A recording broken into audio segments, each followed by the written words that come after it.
Brought to you by NBC bearing, भारताची पहिली bearing उत्पादक। देखिए, हम लोग की फैमिली ने, मैंने, मेरी बहन ने, हमने एक RTI फाइल की थी। हमने मुंबई पुलिस से बार बार हमने ओरली तो बहुत क्वेश्चंस पूछे थे, पर उसका कोई भी जवाब नहीं देने के कारण हमने एक RTI भी अपील की थी और इसका आज अपील का डेट था। मगर बहुत दुर्भाग्यपूर्ण है कि इसमें कोई जो चीज़ें के आंसर्स हमें चाहिए थे, ये फ्रूटफुल मीटिंग नहीं था। और मैं पहले भी एक जनता का प्रतिनिधि रह चुका हूँ। हमें भी कम से कम 1 से 1.5 घंटा बिठाया गया और रुकाया गया। उसके बाद मीटिंग में भी कोई सीरियसनेस नहीं थी। राज तिलक रोशन जी एक अपीलेटिव अथॉरिटी की तरह बैठे थे, मगर एक अपीलेटिव अथॉरिटी की तरह वो बात नहीं कर रहे थे। हमने ये क्वेश्चन पूछा था कि अगर आप अनमोल बिश्नोई को आप अगर बोलते हो कि उन्होंने ये चीज़ मेरे पिताजी की हत्या कराई है, तो आपने क्या एक्सट्रेडिशन प्रोसीजर इनिशिएट किया है। एंड विक्टिम की फैमिली होने के नाते मैं उनका बेटा हूँ, मेरे पिताजी की हत्या हुई है, मेरी बहन है जो हमारे साथ है आज, और हमने यही क्वेश्चन पूछा कि आपने क्या एक्सट्रेडिशन प्रोसीजर शुरू की है, जिसका जवाब हमें बहुत ही शॉकिंग मिला।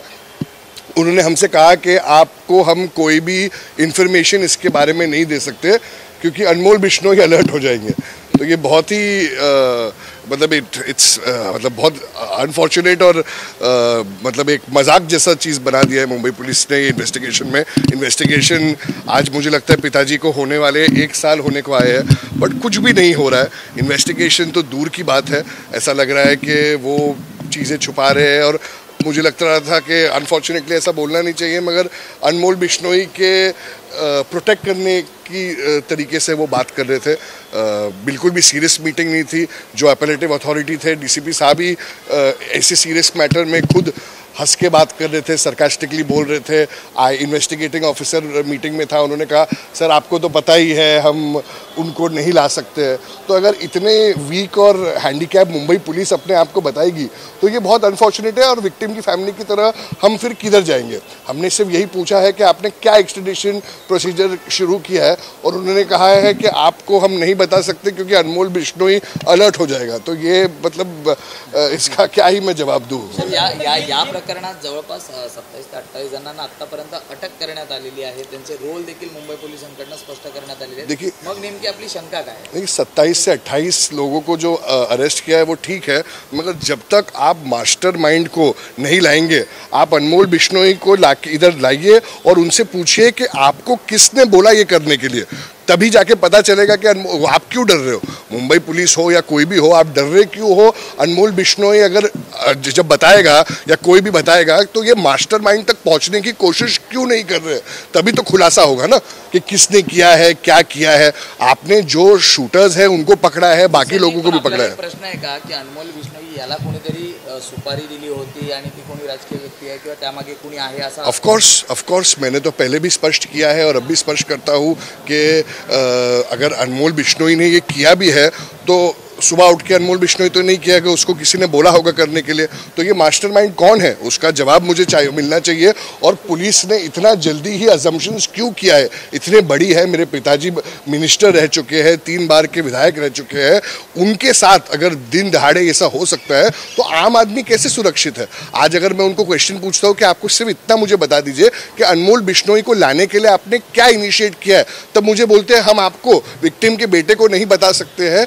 क्योंकि अनमोल बिश्नोई अलर्ट कर जाएगा। तो मैं जाके अनमोल बिश्नोई को जेल में बताऊंगा कि भाई आपका नाम ये ले रहे हैं। मतलब इलॉजिकल, एकदम नेग्लिजिबल, बहुत ही अनफॉर्च्युनेट हो रहा है मुंबई पुलिस के द्वारा। एक प्रश्न आहे, सुरुवातीला जेव्हा या सगळ्या हत्या प्रकरणाचा तपास मुंबई पोलीस करत होते तेव्हा तुमचा तपासाचा अँगल काहीतरी वेगळा होता। ऑफकोर्स 100% मैंने जो पोलीस बिश्नोई गँगवरती हे सगळं खापर फोडताय, त्यावरती तुमची सहमती आता तरी आहे का किंवा तपासाचा वेगळाच अँगल मुंबई पोलिसांनी? नहीं, इन्वेस्टिगेशन से हम खुश नहीं है और मैंने पहले भी ये कहा है और अब भी कह रहा हूँ कि जो चीज़ें मुझे मुंबई पुलिस को कहनी थी मैंने की है, मगर इन्वेस्टिगेशन से मैं और मेरा परिवार हम खुश नहीं है।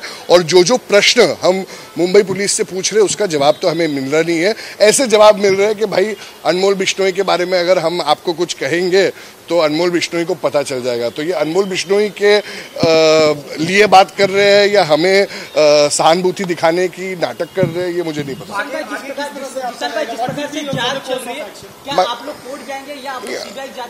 ऑफ कोर्स हमारे लॉयर्स भी इधर है और उनसे भी हम विचार करेंगे। और मेरे पिताजी के साथ जो हुआ, न्याय जब तक हमें नहीं मिलेगा हम थोड़ी चुप बैठने वाले हैं। अनमोल बिश्नोई तर परदेशामध्ये आहे, मग त्याचे 2 आरोपी अद्यापही फरार आहेत, ज्यांच्यावरती महत्त्वाचा रोल त्यांच्यावरती लोणकर आणि तो दिशा नागकर, त्यांच्यावरती सुद्धा अटकेची कारवाई करण्यात आलेली आहे। एग्जैक्टली मैं वही तो बोल रहा हूँ। ये जवाब में ये देते हैं कि प्लानिंग इसने की, लोनकर ने की, या कोई अख्तर ने की, या बिश्नोई ने की। तो जिसने मेन प्लानिंग की है वो तो उनको मिले नहीं। फिर जो लोग मिले हैं उन पे ठीक है कार्रवाई हो रही है, कोर्ट पे भी चल रहा है, मगर आपको मास्टरमाइंड अगर नहीं मिलेगा तो फिर मुंबई पुलिस 1 साल से कर क्या रही है और किधर क्यों छुपा रही है इनको? आपण स्वतः सत्ताधारी पक्षातले आमदार होतात, अजितदादा स्वतः उपमुख्यमंत्री आहेत, आपण स्वतः देवेंद्रजींची भेट घेऊन या संदर्भात काही मागणी करणार आहात? देखिए, हमेशा मैंने सीएम साहब से, फडणवीस साहब से जब मेरी मुलाकात भी हुई है, मैंने उनसे जस्टिस के बारे में बात की है। पिताजी भी फडणवीस साहब के मित्र रहे हैं पुराने, और अजीत दादा ने भी हमेशा मुझे आश्वासन दिया है।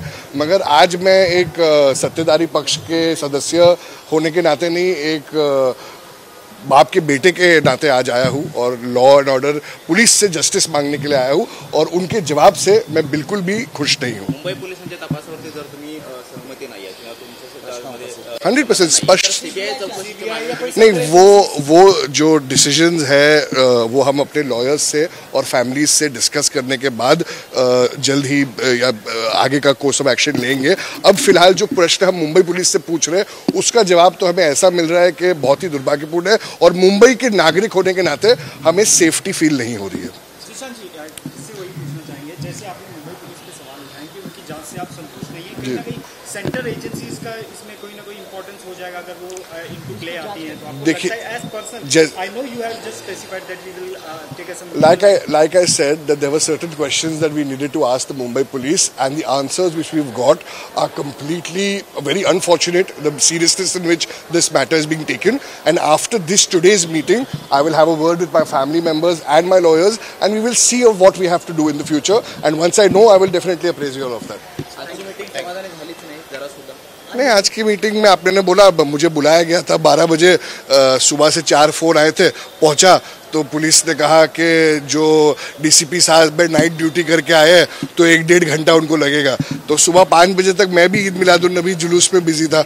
मैं ठीक है, अगर हमको 1-1.5 घंटा रुका सकते हैं तो आम आदमी को तो मैंने सुना इधर 8-8 घंटे रुकना पड़ता है, और उसके बाद भी मीटिंग में मजाक चल रहे हैं। और आप विक्टिम की फैमिली से अगर ऐसे बात करोगे कि नहीं आपको तो पता है कि अनमोल बिश्नोई को कुछ कर नहीं सकते, तो इतना हेल्पलेसनेस अगर मुंबई पुलिस दिखाएगी तो हम कहाँ जाएंगे? 100% मुंबई पुलिस इसको सीरियसली नहीं ले रही है, और ये बहुत दुर्भाग्य की बात है। अगर सीरियस ले रही होते तो 1 साल से अभी तो कुछ हो जाता ना। मुलाकात मेरी पहले भी हुई है, आगे भी मैं मुलाकात करना चाहूँगा, और फडणवीस साहब से रिक्वेस्ट करूँगा कि वो इसमें और सीरियसली लेवे। Brought to you by NBC bearing, भारताची पहिली बेअरिंग उत्पादक।